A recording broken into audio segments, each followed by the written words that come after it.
Matchroom and Dazn have announced a 3-year extension to their broadcast deals in the USA and Mexico. In this article on Boxing Scene, those are the only two countries it mentions. It doesn't say anything about the UK or the various other territories that Dazn are in. So I'm looking for clarity on that, because there's obviously the possibility that they might bring other promoters in to deal with boxing in other territories. Maybe they feel like Eddie Hearn is being spread too thin and you can't ask for one company to do the job globally. Now, Hearn has said in the past that his ambition is to have a UFC-style boxing promotions company whereby the whole world of boxing, or certainly all of the best fighters in the world, are under the Matchroom banner. And therefore, it's going to make it much easier to make the big fights, and there isn't the issue of dealing with other promoters and what have you. Now, personally, I think that's a step beyond what Eddie Hearn is capable of, even with Len Blavatnik and the reach and the power of Dazn and all this kind of thing, because boxing is a much more evolved sport, lots of different promoters in different countries and so on and so forth. And there's an established way of doing business, which is kind of make it up as you go along, basically.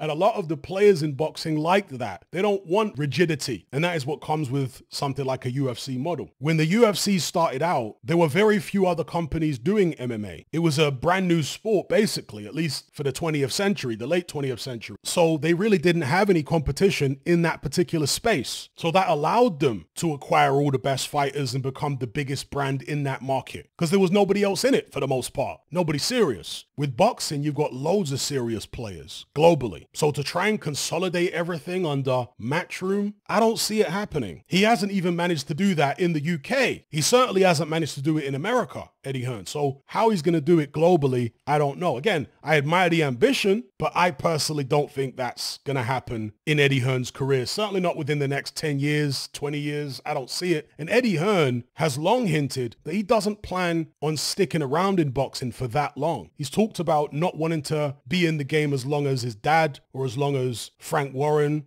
Bob Arum, and so on. So is this a realistic ambition of Eddie Hearn's? How much time would it take to actually implement such a thing? Anyway, let me know what you guys think about this announcement that Matchroom and Dazn have agreed a 3-year extension to their deal. And if you do know what's going on with regards to the other territories, let me know. Maybe he will sign extensions for those territories too. They're just negotiating those deals separately. I don't know.